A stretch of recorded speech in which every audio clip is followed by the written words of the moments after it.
जब हम लोग बैठे हैं तो सबसे महत्वपूर्ण जो जानकारी हम लोगों को मिल रही है, जब बातचीत कर रहे हैं कार्यकर्ताओं से, नेताओं से, और जो जानकारी दे रहे हैं, समय समय पे पार्टी कार्यालय को भी सूचित किया जा रहा है।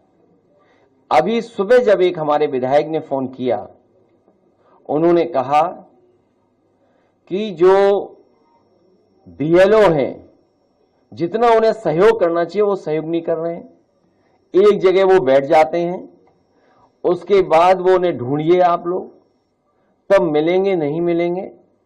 लेकिन सच्चाई ये है, जब बिहार का चुनाव देख लिया, बिहार के बाद जो अखबारों में लिखा गया, सोशल मीडिया पे जो आया, या अन्य माध्यमों से जो जानकारी मिली है, वो जानकारी ये मिली है कि उत्तर प्रदेश और वेस्ट बंगाल में बड़ी तैयारी है भारतीय जनता पार्टी की, और चुनाव आयोग से मिलकर के है।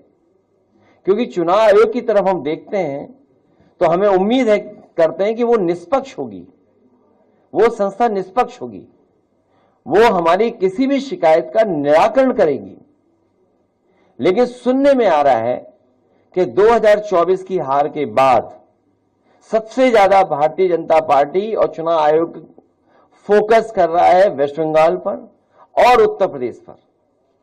अन्य स्टेटों पे भी जहां पर बीजेपी की सरकार नहीं है, उदाहरण के लिए तमिलनाडु, जहां चुनाव आने वाला है, लेकिन सबसे ज्यादा फोकस, सबसे ज्यादा टारगेट और टारगेटेड जो चीजें हो रही हैं वो उत्तर प्रदेश और वेस्ट बंगाल में हो रही हैं, जहां पर चुनाव आयोग से हमें उम्मीद थी। अगर आपको याद हो पत्रकार साथियों, कोई चीज ऐसी नहीं जो हम लोग कह रहे हो आउट ऑफ वे जाके कह रहे हो। जब बाई इलेक्शन हुआ तो हम लोगों ने चुनाव आयोग का रोल देखा है। बाई इलेक्शन उत्तर प्रदेश के जब हुए, रामपुर का पार्लियामेंट इलेक्शन हुआ, उस समय हम लोगों ने रोल इलेक्शन कमीशन का देखा है। तमाम शिकायतें की गई, लेकिन उन शिकायतों पर कोई कार्रवाई नहीं हुई।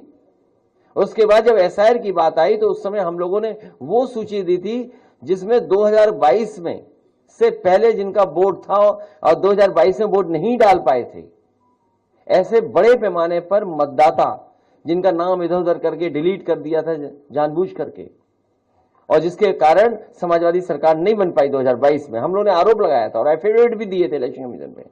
उस समय आपको याद होगा कई जिलाधिकारियों ने कुछ कुछ बातें कहीं, लेकिन जब पलट करके हम लोगों ने उनसे वो बातें तर्क रखे तो उनके पास भी कोई जवाब नहीं था। इसलिए जो तैयारी है, सबसे महत्वपूर्ण बात यह है कि भारतीय जनता पार्टी, उनकी सरकार, उनके अधिकारी और चुनाव आयोग मिलकर के ये तैयारी कर रहे हैं कि 2024 में जिन विधानसभाओं में समाजवादी पार्टी जीती है, इंडिया गठबंधन जीता है, उन विधानसभाओं में 50,000 से ज्यादा वोट काट दिया जाए एसआईआर के बहाने। यही यूपी में हो रहा है, यही वेस्ट बंगाल में तैयारी चल रही है।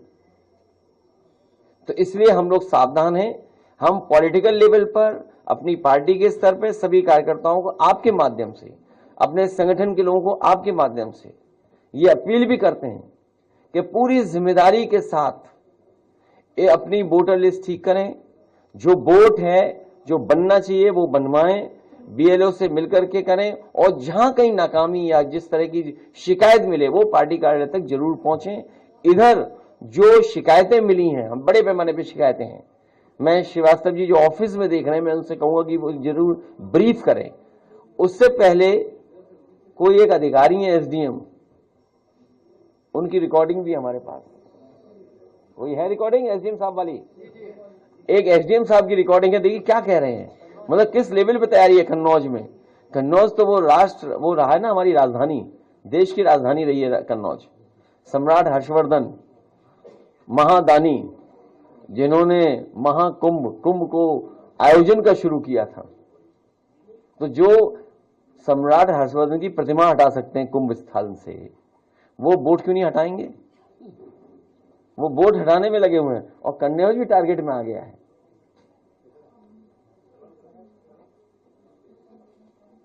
और मैं पहले भी बता चुका हूं कि पोस्टिंग, ट्रांसफर, पोस्टिंग चलाइए।